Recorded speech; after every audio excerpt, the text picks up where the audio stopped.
नमस्कार साथियों, एक बार फिर से स्वागत करता हूँ आप सभी का आरएस जंक्शन पर। मैं हूँ घनश्याम शर्मा।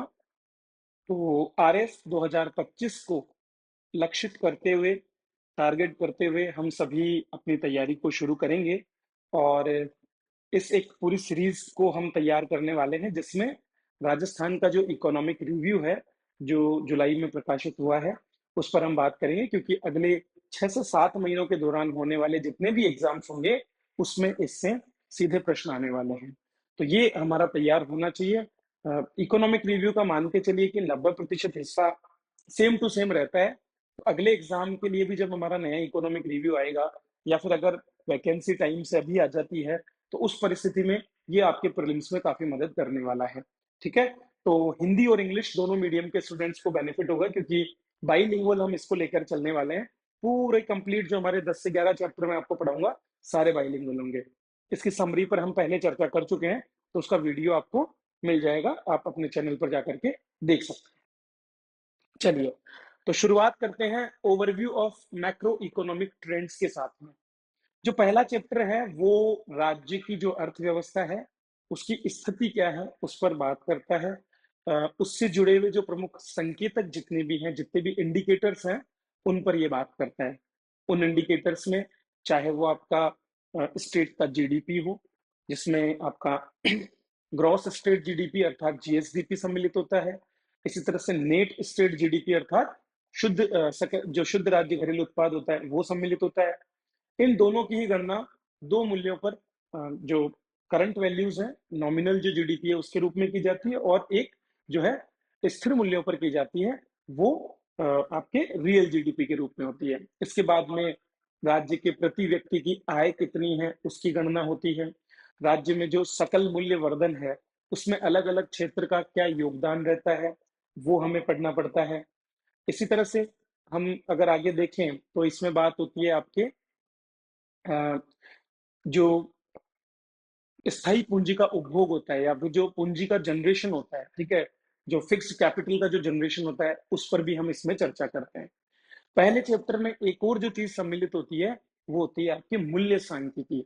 और इस मूल्य सांख्यिकी के अंतर्गत जो महंगाई है उसकी गणना के लिए जो सूचकांक बने हुए हैं उनको भी हमको पढ़ना पड़ता है। तो ये दोनों टॉपिक्स मिला करके और आपके पहले चैप्टर को कवर अप करते हैं। मैं आपको ये सब इसलिए बता रहा हूँ क्योंकि पीक्यूआरएससी मेथड जो लर्निंग का है उसमें हमको पहले पूर्वानुमान करने की जरूरत होती है कि हम क्या पढ़ने जा रहे हैं। तो अब यहां से आपके दिमाग में एक ओवरव्यू बन गया कि हमें इन इन चीजों को पढ़ना है। चलिए, तो अब हम, चूंकि इसका पीक्यूआरएससी मेथड में जो सेकंड टर्म है वो है क्वेश्चन करना, तो हम पूरी जो हमारी इस पढ़ाई को है अब क्वेश्चंस के थ्रू लेकर के चलेंगे। एक क्वेश्चन होगा और उसका आंसर आपके सामने होगा, तो इससे मेंस परीक्षा के लिए भी आपके 2-2 मार्क्स की क्वेश्चन तैयार होते जाएंगे और साथ में हम डेटा को भी याद करते जाएंगे। तो हम प्रश्नों के माध्यम से ही चीजों को आगे शुरुआत करते हैं। तो पहला प्रश्न ये हो सकता है कि राज्य की अर्थव्यवस्था को दर्शाने वाले प्रमुख आर्थिक संकेतक या जो मेजर इंडिकेटर्स हैं वो क्या क्या हो सकते हैं, कौन कौन से होते हैं। तो इसमें अगर हम बात करें तो सम्मिलित होता है सकल राज्य घरेलू उत्पाद या gross state domestic product, net state domestic product, उसके बाद में प्रति व्यक्ति आय अर्थात पर कैपिटा इनकम। इनका मतलब भी हम एक एक करके समझेंगे, इनका क्या तात्पर्य होता है और अगर परिभाषा पूछ ली जाए तो आप कैसे लिख सकते हैं। और तो ये जो तीन संकेतक हैं इनको हम क्या बोलते हैं, राज्य की अर्थव्यवस्था को प्रदर्शित करने वाले संकेतक। इनके माध्यम से हमको पता चलता है कि राजस्थान की जो अर्थव्यवस्था है वो किस दिशा में बढ़ रही है, कितना पॉजिटिवली वो सुधार कर रही है और कैसे कैसे हमारी अर्थव्यवस्था का आकार बढ़ रहा है। ये इन चीजों से पता चलता है। तो इनमें जो सबसे पहले टर्म आती है हमारी वो है सकल राज्य घरेलू उत्पाद। ठीक है। इन शब्दों का मतलब हमको समझना पड़ेगा, यहाँ पर बार बार बहुत से शब्द चेंज होंगे। जैसे कि जो सकल शब्द है, सकल शब्द का मतलब होता है संपूर्ण अर्थात पूरा का पूरा, जो का त्यों, कुछ भी ना छूटे। तब जब समग्र स्तर पे जो सबसे वृहद डेटा हमारे पास अगर कोई आता है तो वो सकल के रूप में आता है। राज्य अर्थात किसी राज्य से संबंधित, घरेलू मतलब घरेलू स्तर पर, उत्पाद मतलब उत्पादन। बिल्कुल सिंपल भाषा में अगर देखें तो घरेलू स्तर पर पूरी तरह से मिलाकर के राज्य में जो भी उत्पादन होता है वही दरअसल जीएसडीपी है। परिभाषा के रूप में अगर देखें तो इसमें दिया हुआ है कि बिना दोहरी गणना किए, मतलब कहीं पर भी दो बार गणना नहीं होनी चाहिए किसी भी चीज की। कोई भी उत्पादन जो है वो सिंगल टाइम उसकी गणना की जाए, ठीक है, बिना दोहरी गणना किए, एक निश्चित अवधि में। कोई भी जो जीएसडीपी या पर कैपिटा इनकम, इस तरह की जितने भी जो संकेतक या इंडिकेटर्स हैं, वो हमेशा एक डिफाइंड जो है अवधि के लिए होते हैं, पीरियड के लिए होते हैं। उस अवधि में उत्पादित समस्त वस्तुओं एवं सेवाओं के मौद्रिक मूल्य, monetary values of all goods and services, ठीक है। तो जितने भी प्रकार के गुड्स हम उत्पादित करते हैं वो, और उसके साथ साथ सर्विस, ये दोनों जो हैं, इन दोनों को जो मौद्रिक मूल्य है इनका, मतलब जिस मूल्य पर उनको बेचा गया है, वो जो मूल्य है उसको जब हम जोड़ देंगे तो हमारे पास जो भी आएगा वो सकल राज्य घरेलू उत्पाद होगा। मतलब हमारे यहाँ पर जितनी वस्तुएं बनी है वो, प्लस जितनी सेवाएं हमने यहाँ पर दी है, और उसके बदले में जो कुछ भुगतान हमको प्राप्त हुआ है, हमारे व्यापारियों को प्राप्त हुआ है, उन सभी को जब हम सकल रूप से जोड़ देंगे, जो कि एक निश्चित अवधि का है, मतलब जैसे कि एक हमारा फाइनेंशियल ईयर होता है 2023-24 है, तो ये उस 2023-24 के दौरान जितना भी उत्पादित हमारी वस्तुएं और जो सेवाएं हैं उनका मौद्रिक मूल्य जोड़ने के बाद, बिना दोहरी गणना किए, जो कुछ हमारे पास आता है वही हमारा जीएसडीपी के रूप में होता है। तो ये आपको इस तरह से यहाँ पर याद हो जाना चाहिए। अब यहाँ से आप कीवर्ड्स निकालना सीखिए, क्योंकि कीवर्ड अगर हैं तो आप कभी नहीं भूलेंगे। तो जीएसडीपी जैसे ही आपको दिखता है, आपके 3 कीवर्ड्स आपके दिमाग में आने चाहिए। पहला कीवर्ड है बिना दोहरी गणना, दूसरा कीवर्ड है आपका निश्चित अवधि, और तीसरा कीवर्ड है उत्पादित वस्तु एवं सेवाओं का मौद्रिक मूल्य। ये 3 चीजें आप याद रखिए, आप आसानी से इसकी परिभाषा लिख सकते हैं। तो ये तो बात हो गई कि सकल राज्य घरेलू उत्पाद क्या होता है, जीएसडीपी क्या होता है। अब बारी आती है कि सर ये जो जीएसडीपी है ये क्यों इंपॉर्टेंट है, इसका इंपॉर्टेंस क्या है। अगर ऐसा कोई क्वेश्चन आपको 2 नंबर का पूछ लिया जाए तो हम क्या लिखें। तो देखिए, सकल राज्य घरेलू उत्पाद एक प्रमुख साधन है राज्य के आर्थिक निष्पादन के आकलन का। ये हमको बताता है कि देखो किस किस क्षेत्र में हमने कितना कितना उत्पादन किया, ठीक है, और पिछली बार की तुलना में इस बार हमारा उत्पादन कम हुआ है या ज्यादा हुआ है। मतलब जो सरकार ने विभिन्न योजनाओं के माध्यम से प्रयास किए और उत्पादन को बढ़ाने का, क्योंकि सरकार हमेशा चाहती है कि लगातार उत्पादन में वृद्धि हो, क्योंकि जब उत्पादन बढ़ेगा तो उत्पादन से एक तो जहां हमारे जो भी वर्ग हैं उनकी आवश्यकताओं की पूर्ति होगी, बल्कि इसके साथ साथ उस उत्पादन में लगने वाले लोगों को रोजगार मिलेगा, और जब उनको रोजगार मिलेगा तो यहाँ से सरकार की एक जिम्मेदारी पूरी होगी। तो इस तरह से ये पता चल पाता है कि आर्थिक विकास के स्तर में कितना तो परिवर्तन हुआ, मतलब हमारा आर्थिक विकास का स्तर कितना बदला। दूसरा, उसकी दिशा क्या है, मतलब वो पॉजिटिवली बदल रहा है या वो नेगेटिवली बदल रहा है, उसमें कमी देखने को मिल रही है या उसमें वृद्धि देखने को मिल रही है। ये सारा सब कुछ हमको यहां से पता चलता है, इसलिए जीएसडीपी महत्वपूर्ण है। तो ये अगर ऐसा प्रश्न आ जाए तो उसका भी हम उत्तर यहां से दे सकते हैं। चलिए आगे देखते हैं। अभी इनके डेटा हम आगे देखेंगे, वैसे हमने समरी में डेटा देख भी लिया था, लेकिन आगे हम इस पर और चर्चा करेंगे। लेकिन उससे पहले जो समरी की बात हम करते हैं इकोनॉमिक रिव्यू की, तो आपके जो इकोनॉमिक रिव्यू जो है ये इकोनॉमिक रिव्यू है, और इस तरह की इकोनॉमिक रिव्यू की समरी आप सभी के पास भी होनी चाहिए। भले ही आप कहीं से भी कुछ भी नोट्स पढ़ रहे हो, कितने भी आप शॉर्ट नोट्स देखें, लेकिन आपको एक बार के लिए कम से कम इस ओरिजिनल बुक को भी देखना होगा, और ये आपको मार्केट में अवेलेबल है इस बुक के साथ में। जी हाँ दोस्तों, तो वार्षिकांक या समसामयिकी मैंने निकाला है अभी, मेरे नाम से ये प्रकाशित भी हुआ है, और इसके साथ में गौरव सिंह घाणेराव जी हैं, तो मिलकर के हमने ये निकाला है, जिसमें हमने राजस्थान का जो बजट है 2024-25 का उसे सम्मिलित किया है। इसके अलावा राजस्थान समीक्षा का जो सार है इस बुक का, वो सार भी आपको उसमें देखने को मिलेगा, क्योंकि उस सार में से बड़ी मात्रा में प्रश्न आपके जितने भी छोटे एग्जाम्स हैं उनमें पूछे जाएंगे। और जो लेखानुदान है, जिसमें से अभी आपके आरएस एग्जाम में भी प्रश्न आया, माइस टूरिज्म जैसे, वो भी इसमें सम्मिलित है। और इसके साथ साथ जनवरी से लेकर के और जून तक की आपकी पिछले 6 महीनों की कंप्लीट जो करंट अफेयर्स है उनको भी अद्यतन रूप से हमने इसमें सम्मिलित किया है। तो ये सारी चीजें आपको इसमें मिलेगी और इसके साथ में ये समसामयिकी की जो बुक है वो आपको फ्री ऑफ कॉस्ट मिलने वाली है।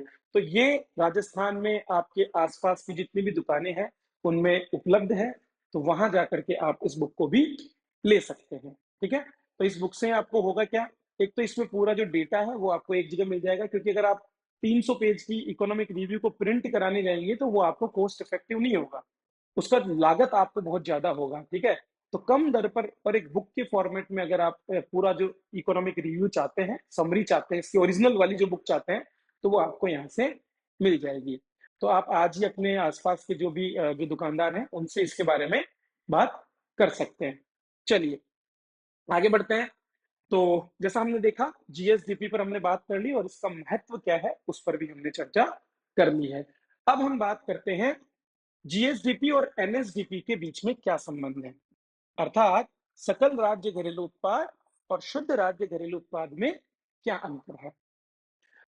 देखिए दोस्तों, शुद्ध की जरूरत क्यों पड़ रही है, मतलब हमने सकल निकाला, हमने केवल उत्पादन पर ध्यान दिया कि हमारे यहाँ पर कितनी सेवाएं उत्पादित हुई और कितना हमारे यहाँ पर वस्तुएं उत्पादित हुई, लेकिन उस उत्पादन के दौरान हमने ये नहीं देखा कि हमारे पास में जो भी फिक्स कैपिटल पहले से बना हुआ मौजूद था उसका कितना नुकसान हमको हुआ।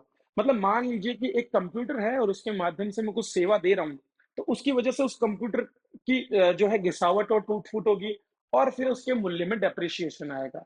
तो ये जो कमी आती है इस फिक्स्ड कैपिटल की वैल्यू में, उस कमी को हम कंजम्पशन के रूप में लेते हैं। जिस प्रकार से एक व्यक्ति का श्रम किसी वस्तु के उत्पादन में कंजम्पशन के रूप में आता है, मानव पूंजी जो है खर्च होती है, उसी तरह से हमारी स्थायी पूंजी जो होती है वो भी खर्च होती है वस्तुओं के उत्पादन में। जैसे मशीनें पुरानी होती है, अगर अभी मैं ये क्लास बना रहा हूँ तो ये कंप्यूटर, कैमरा और ये जो स्क्रीन है ये यहाँ पर उपयोग में आ रही है और धीरे धीरे इनकी वैल्यूज डिक्रीज हो रही है। तो ये जो डिक्रीमेंट या जो कमी यहाँ पर हमको देखने को मिल रहा है, वो कमी हमको घटाना पड़ता है हमारे सकल राज्य घरेलू उत्पाद में से। और जैसे ही हम इसको घटाएंगे, इसको घटाने के साथ ही हमको मिलेगा हमारा शुद्ध राज्य घरेलू उत्पाद, एनएसडीपी। तो जीएसडीपी और एनएसडीपी में क्या अंतर है, अंतर है सिर्फ स्थायी पूंजी के उपभोग का। स्थायी पूंजी के उपभोग को आप जैसे ही घटा देंगे तो आपको शुद्ध राज्य घरेलू उत्पाद की प्राप्ति हो जाती है। चलिए अब आगे देखिए, अगला प्रश्न भी हम फिर एक प्रश्न के माध्यम से चीजों को देखते हैं। आखिर क्यों प्रचलित कीमतों पर जीएसडीपी अनुमान वास्तविक आर्थिक विकास को प्रकट नहीं करता है। ये प्रश्न मैं क्यों पूछ रहा हूं, क्योंकि जब हम सकल राज्य घरेलू उत्पाद की बात करते हैं तो हम सकल राज्य घरेलू उत्पाद को वर्तमान कीमतों पर देखते हैं। मतलब आज मान लीजिए कोई मेरे पास एक वस्तु है जो 100 रुपए में मुझे मिल रही है, हो सकता है कि वो 10 साल पहले 2011-12 में वो वस्तु 80 रुपए में मिलती थी। ठीक है, अब आज मुझे वो 20 रुपए में अधिक में मिल रही है। अब मुझे ये देखना होगा कि क्या ये जो वृद्धि हुई है ये उसकी एक्चुअल वृद्धि है कॉस्ट में, या फिर वो महंगाई की वजह से होने वाली वृद्धि है। क्योंकि जो आज मुझे जिस वस्तु के लिए 100 रुपए खर्च करने पड़ रहे हैं उस समय मुझे 80 करने पड़ते थे। तो ये 20 का जो अंतर है ये कहीं ना कहीं वास्तविकता हमको नहीं देता है। तो प्रचलित कीमतों पर जो सकल राज्य घरेलू उत्पाद होता है, ठीक है, जिसको हम क्या बोलते हैं करंट प्राइसेस पर, प्रचलित कीमतों पर, वर्तमान में जो प्राइस है उस पर जो हम उस मूल्य को लेकर के जो हम गणना करते हैं वो क्या नहीं करता, वास्तविक आर्थिक विकास को प्रकट नहीं करता। क्यों, क्योंकि इसमें दो चीजों के प्रभाव होते हैं। पहला, चेंज इन द क्वांटिटी, और दूसरा चेंज इन द प्राइस। तो चेंज इन द क्वांटिटी का मतलब क्या है, मान लीजिए आज से 10 साल पहले आपको 5 रुपए में पार्ले जी का बिस्किट मिलता था, पर आज भी आपको 5 रुपए में पार्ले जी का बिस्किट मिल रहा है, लेकिन हो सकता है ना कि पहले उस बिस्किट के पैकेट में 16 बिस्किट आते थे, पर अब वो बिस्किट कम होकर के 12 हो गए और उसका जो आकार है वो भी कम हो गया, उसका वजन भी कम हो गया। तो ऐसी परिस्थिति में मात्रा में परिवर्तन हो रहा है। और दूसरी तरफ मैगी का पैकेट अगर आप पहले 10 रुपए में लेते थे और आज वो उसी मात्रा का पैकेट 12 रुपए में मिल रहा है, तो वहां पर मूल्य में परिवर्तन हुआ है। तो ये मूल्य में परिवर्तन और मात्रा में परिवर्तन जो है इसका प्रभाव होता है प्रचलित कीमतों पर। और उसको कम करने के लिए हमको क्या करना पड़ता है, जीएसडीपी की जो गणना है वो करंट प्राइसेस पर ना करके और कांस्टेंट प्राइस या स्थिर मूल्यों पर करनी पड़ती है। ठीक है? तो वो हमको यहाँ पर देखना पड़ता है। इसलिए हम कह सकते हैं कि प्रचलित कीमतों पर जीएसडीपी वास्तविक आर्थिक विकास को प्रकट नहीं करता, क्योंकि इसमें वस्तुओं और सेवाओं की मात्रा और मूल्य में होने वाला परिवर्तन प्रदर्शित नहीं होता है, सम्मिलित होता है। तो फिर प्रश्न आता है कि भैया फिर स्थिर मूल्यों पर गणना करने का क्या उद्देश्य है? ठीक है? स्थिर मूल्यों पर हम गणना क्यों करें? तो बिल्कुल सिंपल सी बात है। स्थिर मूल्यों पर गणना करते समय हम उन रेट्स को लेते हैं जो आज से 10 साल पहले जिस वर्ष को हमने आधार वर्ष माना है, जहां हमने पहली बार जीरो मानते हुए गणना की शुरुआत की थी, वहां से हम मानते हैं कि आज अगर हम उन रेट्स पर देखें तो हमारी अर्थव्यवस्था वास्तव में कितनी बड़ी है। क्योंकि मान लीजिए कि उस समय अगर हमारी अर्थव्यवस्था 100 रुपए की थी और आज हमारी अर्थव्यवस्था 180 रुपए की है, जिसमें से अगर 20 रुपए महंगाई है, तो हमें पता चलेगा कि 160 रुपए ही हमारी एक्चुअल की अर्थव्यवस्था है। मतलब हमारी जो रियल जीडीपी है वो 160 रुपए है, जबकि हमारी जो नॉमिनल जीडीपी है वो कितनी है, 180 रुपए है। तो ये 20 रुपए का अंतर, अर्थात इस महंगाई के अंतर को कम करने के लिए हमें क्या करना पड़ता है, हमको स्थिर मूल्यों पर जीएसडीपी की गणना करनी पड़ती है। और ये जो स्थिर मूल्यों की गणना है, यही आगे जाकर के बहुत से संकेतकों में भी काम आती है। अगला प्रश्न हमारा फिर बनता है, हम अपने आप से प्रश्न करते हैं कि भाई ये सीएजीआर क्या होता है? ठीक है, कंपाउंड एनुअल ग्रोथ रेट क्या होती है? तो दोस्तों क्या होता है कि हम कई बार एक लंबी अवधि के दौरान ये देखने की कोशिश करते हैं कि हमारे यहाँ पर वृद्धि दर कितनी रही है। हो सकता है एक साल हमारी वृद्धि दर 7% थी, फिर 8% थी, फिर 7.5 थी, फिर 9% थी। तो हम अगर मान लीजिए 2015-16 से लेकर के और आज 2023-24 तक की जो हमारी वृद्धि है, उसको अगर हम देखना चाहें कि औसतन हमारी कितनी वृद्धि हुई है, तो ऐसी परिस्थिति में हमको कंपाउंड एनुअल ग्रोथ रेट निकालना पड़ता है। और राजस्थान में भी अब की बार 2019-20 से 2023-24 की, अर्थात पिछले 5 वर्षों की जो वृद्धि है, उसकी बात हमारे बजट में की गई है। ठीक है, तो इसके आंकड़े भी वैसे मैंने यहाँ दे दिए हैं, 5.65% और 11.19%। ये स्थिर मूल्यों पर है और ये प्रचलित मूल्यों पर है। ठीक है, तो हमेशा स्थिर मूल्यों पर कम ही रहेगी, क्योंकि स्थिर मूल्यों पर जिस आधार वर्ष है उसकी तुलना में वृद्धि हमको कम देखने को मिलेगी, क्योंकि जो महंगाई का प्रभाव है वो हम कम कर रहे हैं, तो ऑटोमेटिकली वो वृद्धि भी जो है कम देखने को मिलती है। फिर प्रश्न आता है कि सर सकल राज्य घरेलू उत्पाद और आपने जो टर्म बोली थी सकल राज्य मूल्यवर्धन, इनके बीच में संबंध को दर्शाइए। ठीक है, तो क्या होता है कि दोस्तों हर एक लेवल पर जब आप कोई भी वस्तु बनाते हैं, कोई भी सेवा का उत्पादन करते हैं, तो हम देखते हैं कि वहां पर हर एक लेवल पर चीजें जुड़ती जाती है। मान लीजिए कि कोई जूते बनाने वाला व्यक्ति है, तो जूते के लिए वो चमड़ा किसी जगह से खरीद करके लाता है। ठीक है, तो मान लीजिए वो 5 रुपए में जूता खरीद करके लाता है चमड़ा। ठीक है, और उसमें 2 रुपए का और धागा वागा सारा जोड़ करके उसको 12 रुपए में बेच देता है। तो यहाँ पर 7 रुपए तो उसने ऑलरेडी उसमें इन्वेस्ट कर दिया, और उसकी जो बचत होती है वो कितनी होती है यहाँ पर, केवल 7 रुपए। ठीक है, तो इस 7 रुपए को हम क्या मान के चलते हैं, इस 7 रुपए को हम हमारा बोलते हैं कि उसने इतना वैल्यू एडिशन किया है। लेकिन अगर मान लो इन 7 रुपए पे सरकार ने भी 5% का कुछ टैक्स लगा रखा है, ठीक है, तो वो टैक्स जो है वो यहाँ पर कम हो जाएगा, और ये वस्तु कितने में बिकेगी, 7 रुपए की बजाय जैसे मान लो 1 रुपए टैक्स होता है, 6 रुपए में ही इसको लाभ देकर के जाएगी। लेकिन हमको वो 1 रुपया भी तो जोड़ना पड़ेगा। तो हम क्या करते हैं, इसीलिए जो हमारा सकल राज्य मूल्यवर्धन है, जो बिना दोहरी गणना किए काउंट किया गया है, उसमें से टैक्स को जोड़ दे, टैक्सेस को घटा देते हैं, और उत्पादों पर जो सब्सिडी दी गई है उसको जोड़ देते हैं, क्योंकि सब्सिडी देने की वजह से उसके मूल्य में कमी हुई और हमको कम मूल्य जोड़ना पड़ा। लेकिन जब जैसे ही हम इस सब्सिडी को जोड़ते हैं, तो जोड़ने के बाद उसमें जो सरकार की तरफ से इन्वेस्ट किया गया या सरकार की तरफ से जो छूट दी गई थी, वो भी जुड़ जाती है। एक्चुअल में वो भी उसका मूल्य था, लेकिन वो यहाँ पर कम की गई थी, और चूंकि टैक्स लगाया गया था, तो टैक्स को हमें कम करना पड़ता है। ठीक है, तो ये दोनों जब हम काम करेंगे, मतलब जैसे ही हम हमारे सकल राज्य घरेलू उत्पाद में से टैक्सेस को कम कर देंगे, क्योंकि टैक्स लगने से मूल्य में वृद्धि हुई थी, तो इसलिए उस मूल्य वृद्धि को ओरिजिनल लाने के लिए हम टैक्स को कम करेंगे, और सब्सिडी देने से मूल्य में कमी हुई थी, वस्तु की। मान लो 1200 रुपए में मार्केट में अगर यूरिया मिल रहा है तो 2400 रुपए में, और अगर उसको सरकार 1200 की सब्सिडी देती है तो इस वजह से उसकी वैल्यू कम होकर 1200 पे आई है, लेकिन एक्चुअल वैल्यू तो उसकी 2400 थी। तो हमको 2400 लाने के लिए सब्सिडी को जोड़ना पड़ेगा। इसी तरह कोई चीज मान लीजिए 100 रुपए की थी, ठीक है, लेकिन उस पर जीएसटी लगने की वजह से वो 118 हो गई, तो हमको वो 18 रुपए कम करने पड़ेंगे। तो टैक्स कम होगा और सब्सिडी जुड़ेगी, तब जाकर के हमारे पास में सकल राज्य मूल्यवर्धन आएगा, सकल राज्य घरेलू उत्पाद से। तो ये यहाँ पर संबंध है कि GSVA equal to GSDP minus tax plus subsidy. ये फॉर्मूला हम यूज करते हैं तो हमको यहाँ पर जीएसवीए मिल जाता है। तो ये हो गए हमारे जो भी हम जो डेफिनेशन हम इसमें शुरुआत में देखने वाले थे वो सारी।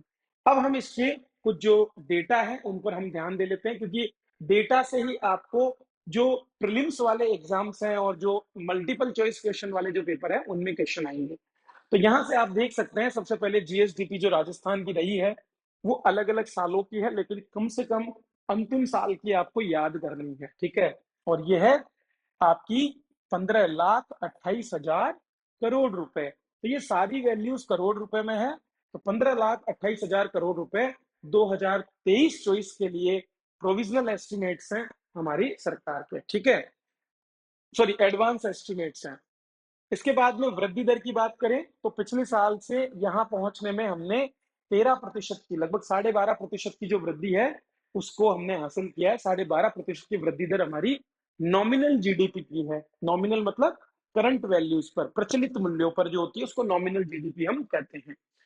वहीं पर अगर हम बात करें ऑल इंडिया की, पूरे देश की बात करें, तो देश में अब की बार ये हो चुका है 2,95,00,000, ठीक है, 2,95,00,000 करोड़ रुपए, इतना ये है, जो कि हमारी कितनी है 15,28,000 करोड़ रुपए।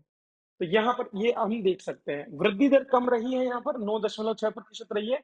राजस्थान की वृद्धि दर हमको ज्यादा देखने को मिल रही है, ठीक है, मतलब राजस्थान राष्ट्रीय स्तर पर जो वृद्धि दर है उसकी तुलना में अधिक तेजी से ग्रोथ कर रहा है। पिछले साल ये कम थी, इस साल ये ज्यादा रही है। वहीं पर अगर हम स्थिर मूल्यों पर देखने की कोशिश करें तो स्थिर मूल्यों पर भी ऐसा ही है। स्थिर मूल्यों पर आप देख सकते हैं 8,45,000 करोड़ रुपए के करीब हमारा जीएसडीपी रहा है स्थिर मूल्यों पर, और इसमें वृद्धि हुई है 8.03% की। तो वहां पर हमने कितना देखा 15,28,000 करोड़ रुपए, ये आंकड़े याद कीजिए, 15,28,000 करोड़ रुपए, जिसमें वृद्धि दर 12.5% है।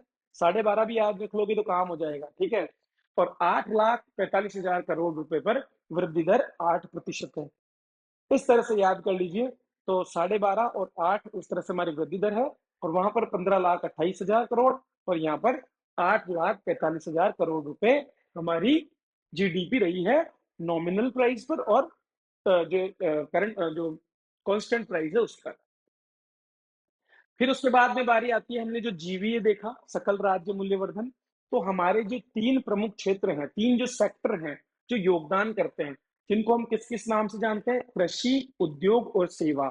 तो ये जो तीनों क्षेत्र हैं, इन तीनों क्षेत्रों का योगदान क्या रहा, तो दोनों ही मूल्यों पर काउंट करते हैं। प्रचलित मूल्यों पर भी काउंट करते हैं और स्थिर मूल्यों पर भी करते हैं। प्रचलित स्थिर मूल्यों पर अगर हम देखें तो स्थिर मूल्यों पर कृषि का योगदान 26.21% है, उद्योगों का जो है 29.84% है, और 43.95 आपका सेवा क्षेत्र का है। जबकि प्रचलित मूल्यों पर आप देखेंगे कृषि का योगदान बढ़ जाएगा, उद्योग का योगदान घट जाएगा और सेवा का योगदान बढ़ जाएगा। ये प्लस हो गया, ये घट गया और ये प्लस हो गया, ठीक है। अब ये आंकड़े आपको बार बार देखने पड़ेंगे तब जाकर के याद होंगे, ऐसे आसानी से याद होने वाले नहीं है। जितनी बार आप इनको देखेंगे उतनी बार आपको और बेहतर तरीके से चीजें याद होती जाएगी, ठीक है। अब यहाँ पर फिर से वही छोटे टुकड़ों में दे दिया है कि हमारा जो करंट प्राइस पर 1528 है, ठीक है। नेट स्टेट डोमेस्टिक प्रोडक्ट आगे अगर हम देखें, मतलब हमारी स्थायी पूंजी के उपभोग को घटाकर, तो ये 13.69 लाख करोड़ है, ठीक है। इसी तरह से अगर कांस्टेंट प्राइस पर जीएसडीपी देखें तो ये 8.45 है। अगर कांस्टेंट प्राइस पर एनएसडीपी देखें तो ये 7.41 है। पर कैपिटा इनकम, उस पर भी हम आगे बात करेंगे, तो पर कैपिटा इनकम का भी डिटेल यहाँ पर दिया हुआ है, ठीक है। तो पर कैपिटा इनकम क्या होती है ये भी हम बात आगे कर लेंगे। ये राजस्थान का कंट्रीब्यूशन आप देख सकते हैं। ये आपका प्रचलित मूल्यों पर नहीं है, हाँ प्रचलित मूल्यों पर है ये आपका, ठीक है, हाँ प्रचलित मूल्यों पर 26.72 एग्रीकल्चर का। पिछले साल क्या था, एग्रीकल्चर का सेकंड नंबर पे आ गया था, उद्योग का थर्ड नंबर पे चला गया था। इस बार वापस से क्या हुआ है, सेवा क्षेत्र सबसे ऊपर है, फिर उसके बाद में उद्योग आ गया और वापस से एग्रीकल्चर सबसे नीचे चला गया। पर हम अब भी देख रहे हैं कि राज्य की अर्थव्यवस्था में एक चौथाई योगदान अभी भी कृषि क्षेत्र का देखने को मिलता है। चलिए अब बात करते हैं प्रति व्यक्ति आय कैसे निर्धारित की जाती है, कैसे गणना की जाती है। तो देखो प्रति व्यक्ति आय रियल होनी चाहिए, हमको एक्चुअल प्रति व्यक्ति आय यहाँ पर मिलनी चाहिए। और इसीलिए हम क्या करते हैं, प्रति व्यक्ति आय के लिए शुद्ध राज्य घरेलू उत्पाद जो हमारा है, मतलब जो भी डेप्रिसिएशन हुआ है, जो भी उपभोग हुआ है, उसको कम करने के बाद में हम हमारा शुद्ध राज्य घरेलू उत्पाद प्राप्त करते हैं। और उसमें राज्य की जो मध्यवर्षीय जनसंख्या, जो अनुमान होता है, क्योंकि अभी गणना तो हो नहीं रही, लेकिन एक अनुमान लगाया जाता है। जैसे इस बार अनुमान लगाया है कि हमारे यहाँ पर जो जनगणना है या 2024 31 मार्च 2024 तक हमारी जनसंख्या 8.1 पॉइंट कुछ करोड़ हो चुकी है। तो ये जो अनुमान है, इस अनुमान को ही हम माध्य लेते हुए और फिर क्या करते हैं, माध्य वर्ष के आधार पर उसको विभाजित करते हैं और उससे हमको हमारी पर कैपिटा इनकम मिल जाती है।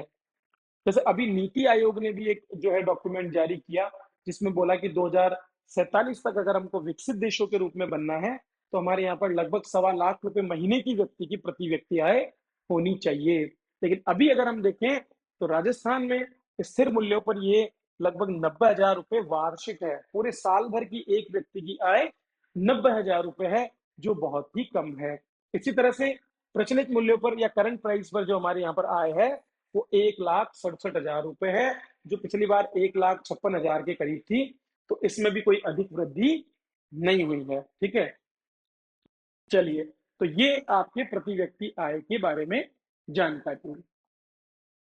यहाँ पर जो प्रति व्यक्ति आय है उसमें जो ग्रोथ हुई है, उसको भी हम देख सकते हैं कि इंडिया लेवल पर कितनी ग्रोथ हुई है और राजस्थान लेवल पर कितनी ग्रोथ हुई है।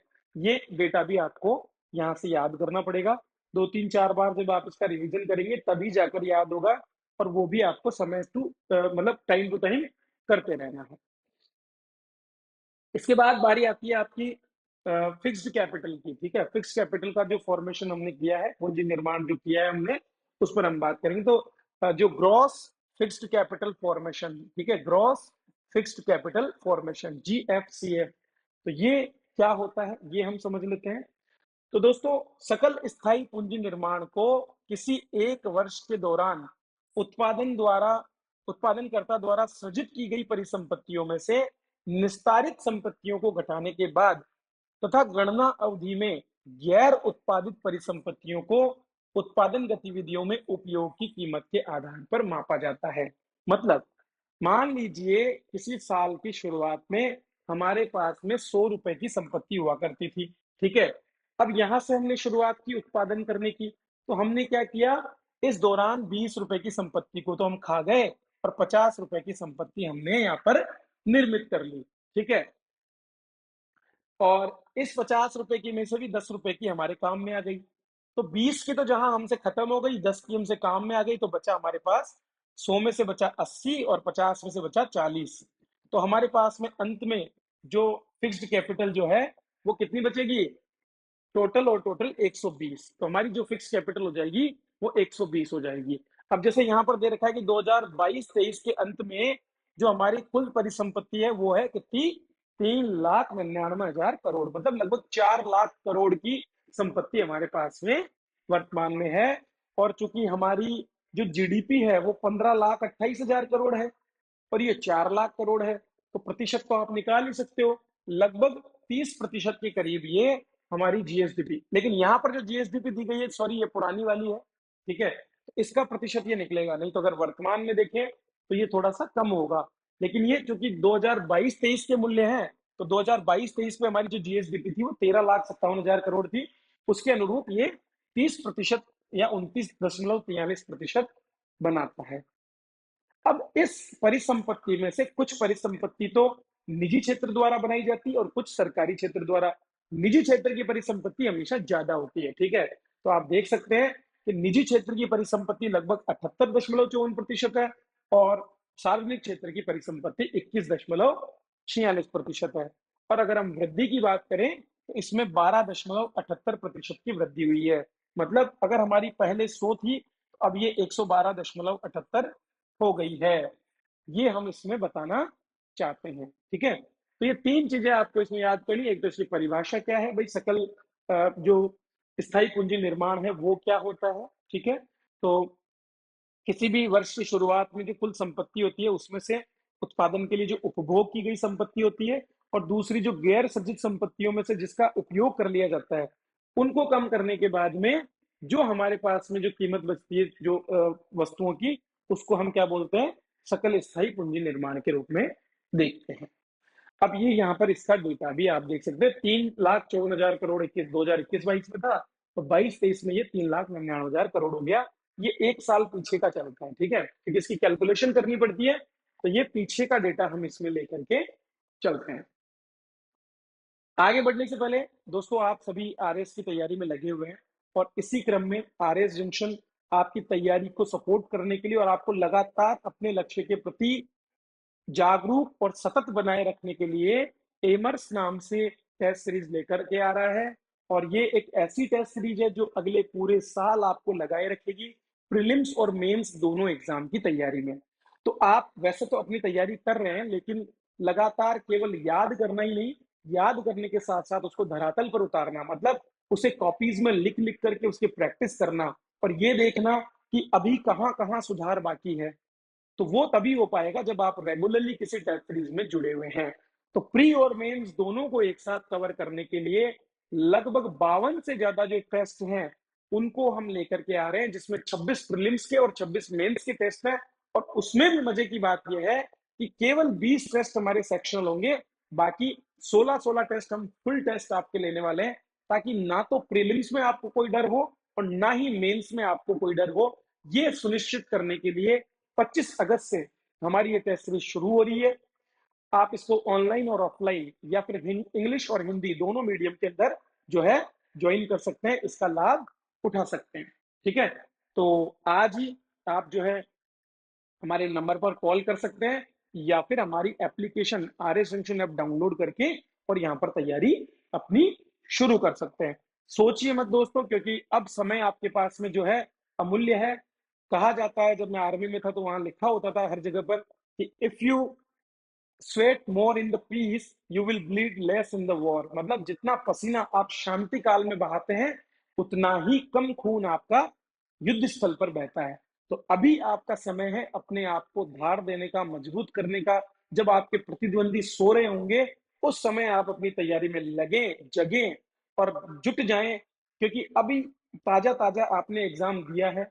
हो सकता है पेपर अच्छे नहीं गए, लेकिन अगर अच्छे नहीं गए तो आगे क्या, या तो हम उनका रोना रोएं या फिर हम अगले हमारे लक्ष्य की तरफ आगे बढ़े और जो कमियां हमारी पीछे रह गई थी उनको हम सुधारें। तो उसमें हम आपकी पूरी इसमें मदद करने वाले हैं। तो जरूर आप इसे ज्वाइन करें। ये आपको आरएस जंक्शन ऐप पर अवेलेबल है या फिर आप हमारा सेंटर भी विजिट कर सकते हैं। तो ये है आपका सकल स्थायी पूंजी निर्माण की हम जो बात कर रहे थे उस पर। अब इसको हम कुछ जो टोटल जो 3,99,000 करोड़ की हमारी स्थायी पूंजी है, इसमें अलग अलग क्षेत्र भी अलग अलग योगदान करते हैं। कुल मिलाकर 13 अलग अलग क्षेत्र हैं जिनको हम 3 वर्गीकरण कर सकते हैं कृषि, उद्योग और सेवा में। कृषि में आपके कृषि, वानिकी और मत्स्य का योगदान आप यहाँ पर देख सकते हैं। ठीक है, तो कृषि का 13,000 करोड़ के करीब योगदान है। इसी तरह से खनन, विनिर्माण, निर्माण और विद्युत गैस जलापूर्ति, ये जो 4 क्षेत्र हैं इनको हम उद्योग क्षेत्र के अंतर्गत लेकर के आते हैं। ठीक है, उद्योग क्षेत्र में अलग अलग क्षेत्रों को हम देख सकते हैं। और फिर हमारे पास में बचते हैं रेलवे, संचार, विनिर्माण, वित्तीय सेवाएं, आवासीय भवन और लोक प्रशासन। ये 6 के 6 क्षेत्र हमारे सेवा क्षेत्र में सम्मिलित होते हैं। सवाल उठता है कि सर इनमें से क्या पूछा जाएगा। इनमें पूछा जाता है आपको क्रम। जैसे मान लो आपको पूछ ले कि उद्योग में से कौन सा एक क्षेत्र सर्वाधिक स्थायी पूंजी में निर्माण में योगदान देता है, तो यहां से आप बता सकते हो कि सर देखिए यहाँ पर 1,85,000 करोड़ का योगदान तो सीधा सीधा निर्माण क्षेत्र का है। इसी तरह से आप बता सकते हो सेकंड नंबर पे अगर हम देखें ओवरऑल सब में, तो आवासीय भवन जो है, आवासीय भवन की जो सेवाएं हैं उनके माध्यम से 79,000 करोड़ रुपए का योगदान यहाँ पर किया जा रहा है।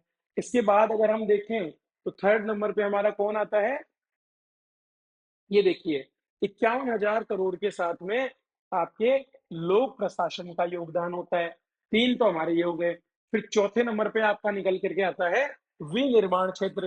तो 2,127 करोड़ आपका विनिर्माण क्षेत्र का हो गया। इसी तरह से आपको केवल और केवल उद्योग में पूछ लेगा कि इनका क्रम बताओ, तो आप 1 नंबर पे निर्माण को रख देंगे, 2 नंबर पे आप विनिर्माण को रख देंगे, 3 नंबर पे आप विद्युत गैस जलापूर्ति को रख देंगे और 4 नंबर पे आप खनन को रख देंगे। इस तरह से आपको आगे पीछे उल्टा नीचे अलग अलग तरीके से प्रश्न यहाँ पर पूछे जा सकते हैं क्रमबद्धता के साथ में। तो ये आपको समझना है, पीछे की परीक्षाओं में इस तरह के बहुत से प्रश्न पूछे गए हैं और ऐसे ही प्रश्नों की जो है तैयारी भी हम आपको हमारी टेस्ट सीरीज में करवाने वाले हैं। अब बात आती है अगले पोर्शन की जिसको हमने बोला था मूल्य सांख्यिकी। तो एक तरफ तो जहां हमने अर्थव्यवस्था के जो सूचक हैं उनको देख लिया, अब हम प्रयास करेंगे कि मूल्यों में जो परिवर्तन हो रहा है उनकी गणना कैसे की जा रही है, हमारे मूल्य सूचकांक कौन कौन से हैं, उनका क्या क्या महत्व होता है और इन मूल्य सूचकांकों को जो बास्केट्स हैं, इनकी जो टोकरियां हैं उनमें क्या क्या चीजें अवेलेबल है और वर्तमान में इनमें किस तरह से बदलाव देखने को मिले हैं, इनको कौन जारी कर रहा है, ये सारी चीजें हम इसमें देखने वाले हैं। तो सबसे पहले तो हम ये जान लेते हैं कि मूल्य सूचकांक क्या है और इसका महत्व क्या है। तो दोस्तों, कीमतों में बहुत से कारणों से परिवर्तन होता है। कई बार उत्पादन नहीं होने की वजह से परिवर्तन हो सकता है, तो कई बार यूक्रेन के युद्ध की वजह से हमारी जो है यहाँ पर महंगाई हो सकती है।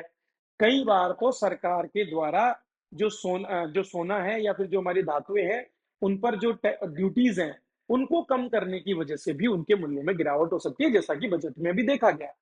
तो इस तरह से लगातार वस्तुओं के मूल्य बदलते रहते हैं। मौसम की वजह से भी, बारिश की कमी या अधिकता की वजह से भी ऐसा होता है। कई बार किसी वस्तु विशेष की डिमांड अगर बढ़ जाए तो उसकी वजह से भी ऐसा होता है। जैसे कि कोरोना के दौरान नींबू के भाव 400 रुपए हो गए थे, पिछले साल टमाटर 120 रुपए किलो इस बार भी हो गए थे। ठीक है, तो ये सारा सब कुछ होता रहता है और सरकार के लिए आवश्यक होता है कि वो इन पर ध्यान रखे, क्योंकि रोजमर्रा की वस्तुएं महंगी होने से अंत में दबाव सरकार पर ही बनता है उन वस्तुओं की व्यवस्था करने का। नहीं तो सरकार की आलोचना होती है और सरकार के गिर जाने का भय भी रहता है। इसलिए सरकार हमेशा मूल्य नियंत्रण का प्रयास करती है। लक्षित मुद्रास्फीति का काम इसीलिए किया जाता है रिजर्व बैंक के द्वारा, ताकि वो मूल्य स्फीति को रोक सके। लेकिन इस मूल्य स्फीति के बारे में पता कैसे चले, तो वो काम करते हैं मूल्य संकेतक। तो जो परिवर्तन हमारी व्यवस्थाओं में होते हैं, जो मूल्यों में होते हैं, उनके पर्यवेक्षण के लिए प्राथमिक उपकरण के रूप में मूल्य संकेतक या मूल्य सूचकांक काम करते हैं। तो मूल्य सूचकांक हमें वस्तुओं का मूल्य नहीं बताते, बल्कि ये हमको उन वस्तुओं के मूल्य में होने वाले सापेक्ष परिवर्तन की ओर इशारा करते हैं कि किस तरह से किस वस्तु के मूल्य में परिवर्तन हो रहा है। मूल्य संकेतक किसी एक वस्तु के परिवर्तन को न दर्शा करके कई सारी वस्तुओं को, जिनको अलग अलग वेटेज दिया जाता है, उनको सम्मिलित करते हुए और फिर बताते हैं कि समग्र रूप से जो बड़ा भार हमारी अर्थव्यवस्था में जिन वस्तुओं का है उनके मूल्यों में सापेक्षतः कितना परिवर्तन हो रहा है। वहां से हमको पता चलता है कि हमारे यहाँ पर महंगाई की स्थिति देखने को मिल रही है या फिर रेट्स जो है स्थिर हमको देखने को मिल रही है। हालांकि वस्तुओं के मूल्य बढ़ना जरूरी भी है एक स्तर तक, जैसा कि हम लक्षित करते हैं। ठीक है, हम करते हैं कि 4% का जो हमारा आरबीआई है वो बोलता है कि 4% +-2 तक आपका मूल्य वृद्धि होना चाहिए। जो हमारी जो मौद्रिक समिति है वो भी लगातार इस तरह के प्रयास यहाँ पर करती है। ठीक है, तो 4% क्यों रखा है कि वो बोलते हैं कि अगर इतनी सी भी वृद्धि नहीं होगी तो व्यक्ति उत्पादन ही नहीं करेगा। वस्तु के मूल्य में वृद्धि होगी, इसी प्रत्याशा के साथ में कोई उत्पादक उत्पादन करता है।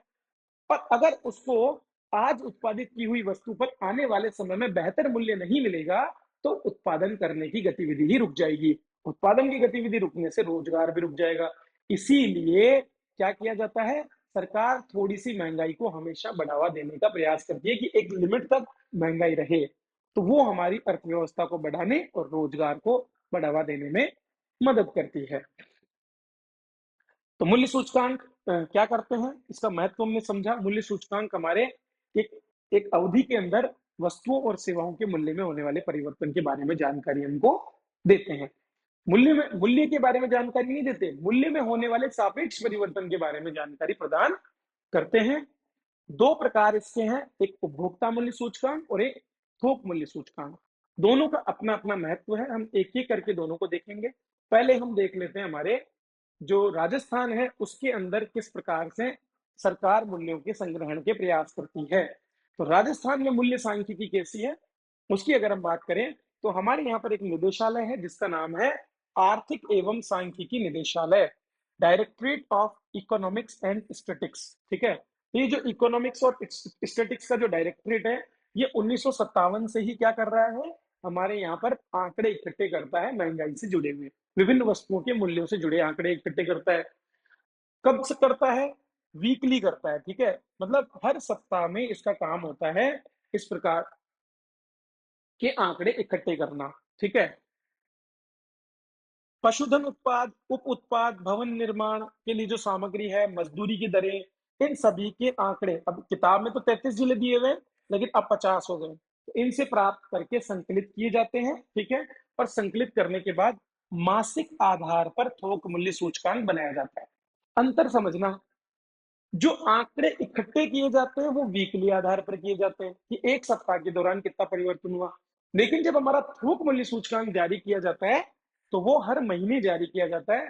हर महीने की एक निश्चित तारीख को थोक मूल्य सूचकांक जारी किया जाता है। हालांकि आंकड़ों का जो संग्रहण करने का जो काम है वो वीकली बेसिस पर किया जाता है, ये आपको ध्यान रखना है। औद्योगिक श्रमिकों के लिए जो उपभोक्ता मूल्य सूचकांक है उनको श्रम ब्यूरो चंडीगढ़ के द्वारा तैयार किया जाता है। ठीक है, चलिए अब हम बात करते हैं थोक मूल्य सूचकांक की। तो थोक मूल्य सूचकांक क्या होता है, शब्द थोक से आपको इंग्लिश में ज्यादा समझ में आता है होलसेल। ठीक है, कि यार होलसेल की दुकान से जाकर के सामान लाएंगे तो हमको चीजें सस्ती मिलेगी, क्योंकि जब रिटेल की दुकान पर जाते हैं तो जो रिटेलर होता है उसका मुनाफा भी उसमें जुड़ जाता है। लेकिन होलसेल की रेट तब मिलती है जब आप वृहद स्तर पर चीजें खरीदते हैं, मतलब जब आप एक साथ 10 किलो कोई चीज खरीदने जा रहे हैं तो आपको वो चीज अपेक्षाकृत सस्ते दामों पे मिलेगी, लेकिन जब आप 1 किलो खरीदेंगे तो वो महंगी मिलेगी। तो रिटेलर की चीजें हमेशा महंगी होगी क्योंकि वो अपना मुनाफा उसमें से कमाने का प्रयास करता है। ठीक है, तो थोक मूल्य सूचकांक चूंकि थोक है, बड़े स्तर पर इसमें काम किया जाता है, तो ये व्यापक रूप से मूल्यों के उतार चढ़ाव को दर्शाता है। और बड़े स्तर पर जिन वस्तुओं का व्यापार होता है, जैसे मान लो कि 100 बोरी अनाज का आप कहीं पर व्यापार कर रहे हो, ठीक है, तो उनमें वस्तुओं के मूल्य के परिवर्तन को दर्शाता है।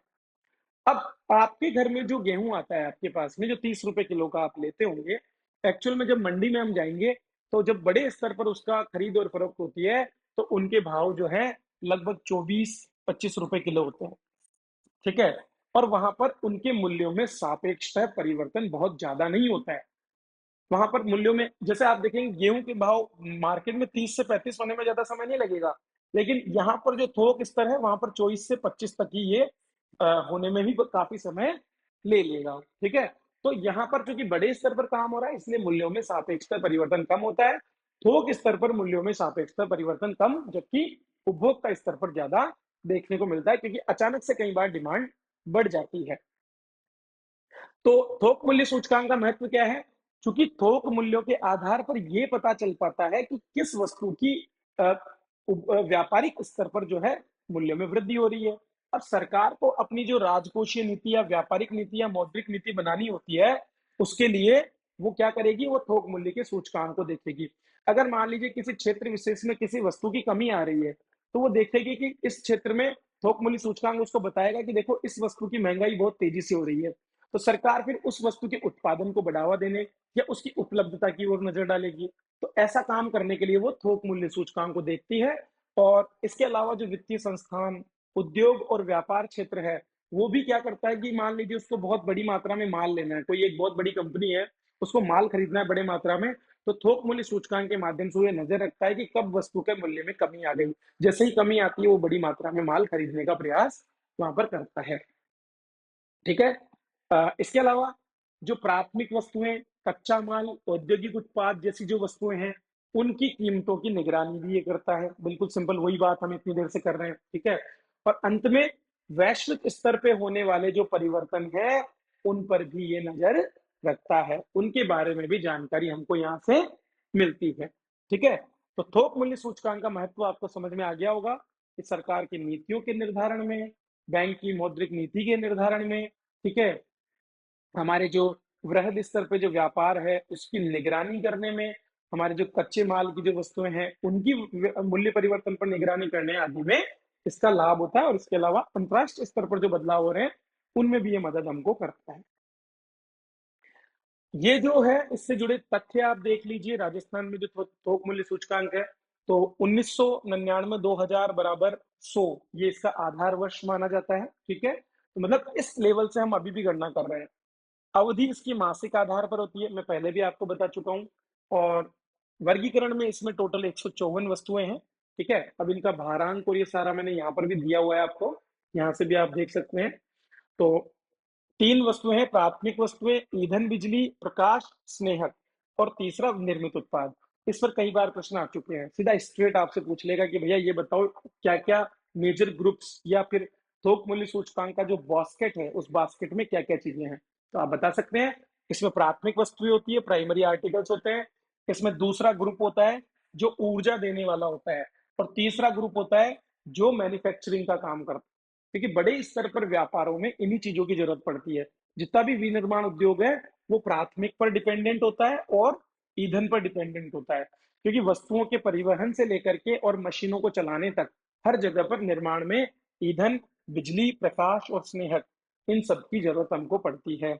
और इसके साथ जरूरत पड़ती है प्राथमिक वस्तुओं की, जिसमें कृषिगत वस्तुएं भी होती है और खनन भी होता है। तो 3 ग्रुप्स हमारे पास है। निर्मित उत्पाद के लिए जिन जिन चीजों की जरूरत पड़ती है वो दोनों ग्रुप मिलाकर के टोटल 3 ग्रुप। प्राथमिक वस्तुओं में 75 वस्तुएं, मतलब 154 में से लगभग 50% के करीब वस्तुएं आपकी इसमें है।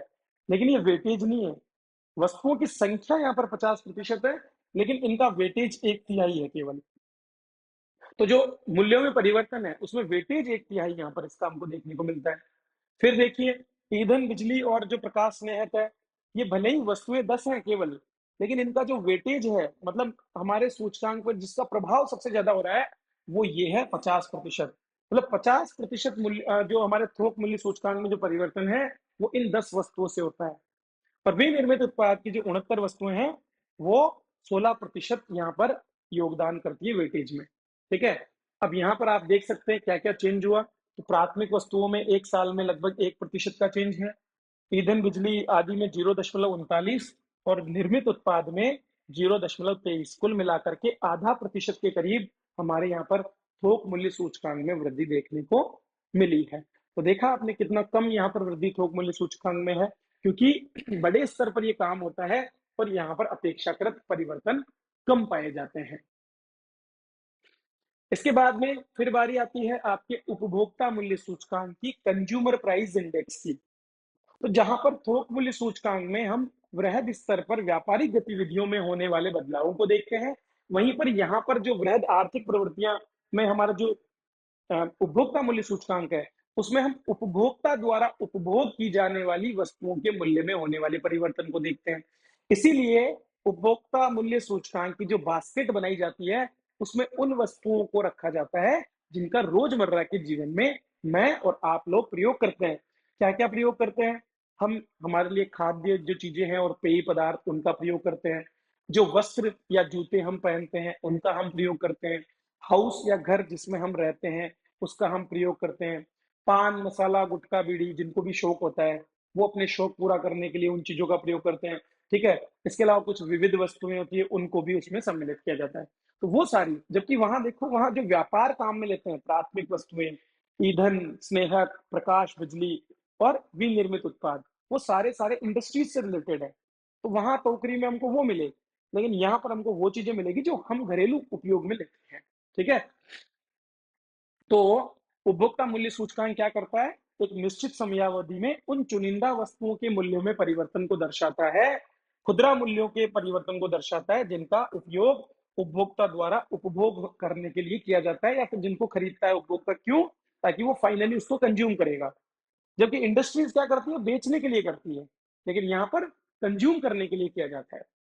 सरकार मुद्रास्फीति के लिए थोक मूल्य सूचकांक की तुलना में उपभोक्ता मूल्य सूचकांक पर ज्यादा ध्यान इसीलिए केंद्रित करती है। आपने देखा होगा मुद्रास्फीति लक्ष्यीकरण जो करती है रिजर्व बैंक ऑफ इंडिया के द्वारा, उसमें उपभोक्ता मूल्य सूचकांक को 4% प्लस माइनस 2 रखने का प्रयास किया जाता है, ना कि थोक मूल्य सूचकांक को।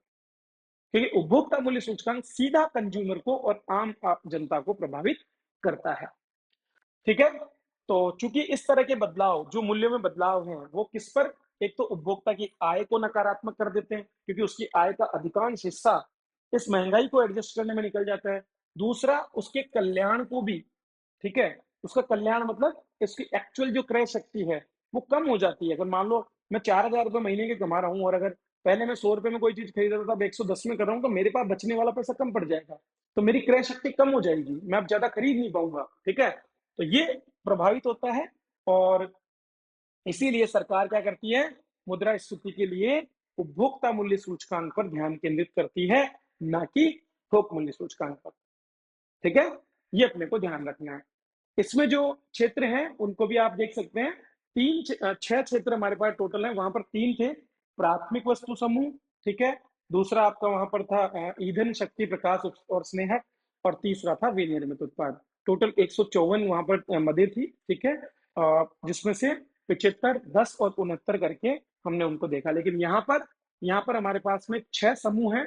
अब देखो, उपभोक्ता मूल्य सूचकांक के अलग अलग प्रकार पाए जाते हैं, क्योंकि हमारे पास में उपभोक्ता भी तो अलग अलग तरीके के होते हैं। तो अभी हम उनको देखेंगे, लेकिन आपको ये ध्यान देना है कि सभी के लिए 6 ग्रुप होते हैं, बस इनका जो भार होता है ना, वो अलग अलग हो जाता है। यहाँ पर मैं एक कॉमन भार आपको दे रहा हूँ, जो उपभोक्ता का जो शहरी, ग्रामीण और जो संयुक्त जो हमारा उपभोक्ता मूल्य सूचकांक होता है, उसमें जो दिया जाता है उसकी हम बात कर रहे हैं, जो ज्वाइंट सबका मिलकर के निकलता है। तो इसमें खाद्य और पेय पदार्थ का सबसे ज्यादा वेटेज है, 45% के करीब। उसके बाद में एक पान, सुपारी, तंबाकू, मादक पदार्थ का 2.5% है। वस्त्र और जूतों का 6.5% है। ठीक है, आवास समूह का 10% है। ईंधन और प्रकाश का 6.5% के करीब है, और विविध वस्तुओं का 28 है। आप बता सकते हैं कि पान, सुपारी, तंबाकू और मादक पदार्थ का भार यहाँ पर कम क्यों रखा गया है? इसलिए रखा गया है क्योंकि इन वस्तुओं को सरकार हतोत्साहित करती है। इसलिए अगर इनके मूल्य में वृद्धि भी हो रही है, तो सरकार को कोई ज्यादा फर्क इनसे नहीं पड़ता है, क्योंकि सरकार जानबूझकर इन पर इतना टैक्स लगाती है ताकि इनका वैल्यू बहुत ज्यादा रहे और लोग इनका उपयोग कम करें। ये निकृष्ट वस्तुओं के रूप में है, बिल्कुल। इनको इनको एक तरह से हतोत्साहित सरकार करना चाहती है, इसलिए इसका वेटेज भी यहाँ पर बहुत कम रखा गया है। क्योंकि खाद्य और पेय पदार्थ जिनसे कि लोगों का जीवन चलता है, उनको सबसे ज्यादा वेटेज यहाँ पर दिया गया है। इसी तरह मकान को भी यहाँ पर बहुत ज्यादा वेटेज दिया गया, 10% के करीब, है ना। और कपड़ों को भी यहाँ पर देखो 6.5%। तो रोटी, कपड़ा, मकान की अगर हम बात करें, तो कुल मिलाकर इनको 60% का वेटेज आपके इस सूचकांक में दिया गया है। तो ये 6 आपके अलग अलग कैटेगरीज आप याद रखें। ये बेसिक रोजमर्रा जीवन में हमारे काम आने वाली चीजें हैं। अब हम उपभोक्ता मूल्य सूचकांक का वर्गीकरण देखेंगे। 4 तरह के उपभोक्ता मूल्य सूचकांक हमारे सामने है। तो ये क्या क्या है उसको आप देख लीजिए। पहला है हमारे एग्रीकल्चर लेबरल के लिए, सीपीआई एएल इसको हम बोलते हैं, कृषि श्रमिकों के हेतु, अर्थात जो कृषि क्षेत्र में श्रमिक होते हैं उनके द्वारा इसका उपयोग किया जाता है। ठीक है, उनके उनके उनके लिए कितनी महंगाई हो रही है उसको दर्शाने के लिए। इसका बेस ईयर बहुत पुराना है, 1986-87 से ही वो चला आ रहा है, कोई परिवर्तन उसमें देखने को नहीं मिला है। ठीक है, अच्छा, ये जारीकर्ता में श्रम ब्यूरो शिमला की जगह आप चंडीगढ़ कर सकते हैं। इस बार की बुक में जो है हर जगह चंडीगढ़ ये देखने को मिल रहा है। फिर आता है ग्रामीण श्रमिकों के लिए दूसरे नंबर पे उपभोक्ता मूल्य सूचकांक, जो गांव के क्षेत्र में जो मजदूरी करने वाले लोग हैं। एक तो हो गए जो गांव में खेतों में काम करते हैं वो लोग, दूसरे हो गए जो गांव के अंदर मजदूरी करते हैं वो लोग। तो इनके लिए भी आधार वर्ष वही है, 1986-87 बराबर 100। ठीक है, तो गांव के मजदूर और गांव के कृषि श्रमिक, इन दोनों के लिए वही बराबर है। जारी करता भी कौन है? श्रम ब्यूरो शिमला। ठीक है, एक आता है आपका औद्योगिक श्रमिकों के लिए। तो औद्योगिक श्रमिक अधिकतर शहरों में मिलेंगे, क्योंकि इंडस्ट्री शहरों के आसपास होती है। तो उनके लिए आधार वर्ष नवीनतम है 2016 बराबर 100, मतलब सबसे लास्ट जो लेटेस्ट देखने को मिलता है वो इसका है। और एक अंतिम मिलता है जो सामान्य, बाकी जो गांव में रहने वाले, शहर में रहने वाले, और उसके साथ साथ दोनों का मिलाकर के एक कंपोजिट सूचकांक तैयार किया जाता है। 3 टेबल्स होती हैं, आप देखना, प्रेस इंफॉर्मेशन ब्यूरो के द्वारा हर महीने इसको जारी किया जाता है, और एक पूरी टेबल आती है। अच्छा, इन ग्रुप्स जो 6 ग्रुप हमारे हैं, उन 6 ग्रुप के भी बहुत से टुकड़े हमको और भी देखने को मिलते हैं। ठीक है, उसमें फिर और भी जो मदें इकट्ठी हैं उनको एक एक करके उसमें पूरा लिस्ट में दिया जाता है। हमें उस पर ज्यादा ध्यान नहीं देना है। हमें ये ध्यान देना है कि उपभोक्ता मूल्य सूचकांक के प्रकार कौन कौन से हैं, इनके आधार वर्ष कौन से। अब यहाँ देखो, ग्रामीण, शहरी और संयुक्त का आधार वर्ष 2012 बराबर 100 दिया गया है। तीन टेबल इसमें होती है, एक में रूरल के लिए क्या है, ग्रामीण क्षेत्र में क्या अभी महंगाई की स्थिति है, बदलाव क्या हुआ है, शहरी क्षेत्र में क्या बदलाव, और दोनों का मिलाकर के कंपोजिट कितना बदलाव हुआ है वो भी इसमें तय किया जाता है। जारीकर्ता कौन है इसको, राष्ट्रीय सांख्यिकी कार्यालय। तो राष्ट्रीय सांख्यिकी कार्यालय द्वारा इसे जारी किया जाता है और इसका सबसे ज्यादा प्रयोग किया जाता है सामान्य लोगों के लिए महंगाई को दर्शाने में। लेकिन इनमें भी सबसे ज्यादा इंपॉर्टेंट निकल करके आता है औद्योगिक श्रमिकों के लिए जो हमारा सूचकांक है वो। औद्योगिक श्रमिकों के लिए हमारे जो लक्षित समूह है उसमें कारखाने, खनन, वृक्षारोपण, मोटर परिवहन, पोर्ट, रेलवे, विद्युत, इनमें जो भी श्रमिक लगे होते हैं इन सबको लिया जाता है और इसमें बड़ी मात्रा में श्रमिक होते हैं। ठीक है, इनका प्रयोग किया जाता है महंगाई भत्ते का निर्धारण करने के लिए। तो जो आपका जो डियरनेस अलाउंस बढ़ता है, डियरनेस अलाउंस बढ़ता है आपका वो औद्योगिक श्रमिकों का जो सूचकांक है, उपभोक्ता मूल्य सूचकांक, उसके आधार पर बढ़ाया जाता है। क्योंकि उद्योगों के अंदर उद्योगों के श्रमिकों के द्वारा किस तरह से कंजम्पशन किया जा रहा है और वहीं से हमें पता चल पाता है कि जो विभिन्न प्रकार के जो बिजनेसेस हैं जो वहां पर कितनी महंगाई हो रही है और इसी के आधार पर फिर महंगाई भत्ते का निर्धारण भी होता है। इसका कलेक्शन पूरे देश में 88 केंद्रों से होता है, जिसमें भारत की अगर राजस्थान की बात करें तो 3 केंद्र हैं, जयपुर, भीलवाड़ा, अलवर। पहले अलवर की जगह बजाय अजमेर था, जिसे बाद में सितंबर 2020 में क्या कर दिया गया है, अलवर कर दिया गया है। तो पहले अजमेर हुआ करता था, अब 3 है, जयपुर, भीलवाड़ा, अलवर। पर यहां से भी क्वेश्चन आ सकता है। तो आपसे सीधा ही पूछ ले कि औद्योगिक श्रमिकों हेतु उपभोक्ता मूल्य सूचकांक पर टिप्पणी कीजिए, तो आप उसमें बता सकते हैं कि सबसे पहले तो इसका आधार वर्ष क्या है, इसमें लक्षित समूह कौन सा होता है, इसका कहाँ कहाँ उपयोग होता है और संग्रहण केंद्र इसके कौन से हैं। इस तरह से बता करके और आप इससे जो है लाभ प्राप्त कर सकते हैं।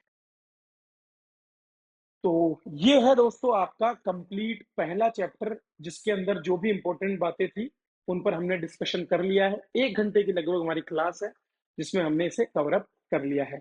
जैसा कि मैंने शुरुआत में ही आपको बताया कि आप सभी के लिए हमारी ये बुक जो है वो आ चुकी है। तो ये बुक है हमारी और इसके साथ में आपको इकोनॉमिक रिव्यू जो है वो फ्री ऑफ कॉस्ट अवेलेबल हो रहा है। तो ना केवल आप करंट अफेयर्स, अपना जो लेखानुदान, बजट के जो महत्वपूर्ण प्रावधान है, तो ज्यादा पेज भी नहीं है, मतलब वैसे तो ये बहुत बड़ी थी लेकिन मैंने इसको कम करते हुए और केवल 60 पेजों में, 60 पेजेस में आपको ये बुक मिलेगी। लेकिन इसमें से आपको अगले परीक्षा में बड़ी मात्रा में प्रश्न देखने को मिलेंगे। काफी मेरे स्टूडेंट्स मुझे कहते थे अच्छा ये हिंदी में ही नहीं, इसके साथ साथ इंग्लिश मीडियम में भी ये बुक आ रही है। ठीक है, तो 2-3 दिनों में आपको इंग्लिश मीडियम भी आ जाएगा, हिंदी मीडियम अभी वर्तमान में सभी जो बुक स्टोर है वहां पर अवेलेबल हो चुका है ऑल ओवर द राजस्थान। तो ये मेरी पहली बुक भी है, तो मैं उम्मीद करूंगा कि आप में से बहुत से लोग इसे पसंद करेंगे और इसे ज्यादा से ज्यादा शेयर भी करेंगे। और सबसे बड़ी बात ये हमारे लिए इसमें साथ में आ रही है, तो बहुत सा डेटा जो आपको रेफरेंस के लिए चाहिए होगा हमेशा, वो यहाँ से कवर अप होता रहेगा। वैसे तो आप मोबाइल में पीडीएफ डाउनलोड कर चुके होंगे, लेकिन उसका जो ज्यादा लाभ अगर आप लेना चाहते हैं, क्योंकि जब बुक हमारे हाथ में होती है और पेन हमारे हाथ में होता है तो हम ज्यादा बेहतर तरीके से चीजों को देख पाते हैं, वो हमारे दिमाग में परमानेंटली छप जाती है। बाकी कंटेंट मैं आपके लिए और बना रहा हूँ, लगातार हिंदी और इंग्लिश मीडियम के कंटेंट पर हम काम कर रहे हैं, टेस्ट सीरीजेस पर हम काम कर रहे हैं, ताकि आपको सबसे बेहतरीन कंटेंट दे सकें और उत्कृष्ट गुणवत्ता के क्वालिटी कंटेंट के साथ में आप अपने सपनों को पूरा कर सकें। तो वीडियो अगर अच्छा लगा हो तो आप लाइक कीजिए, शेयर कीजिए।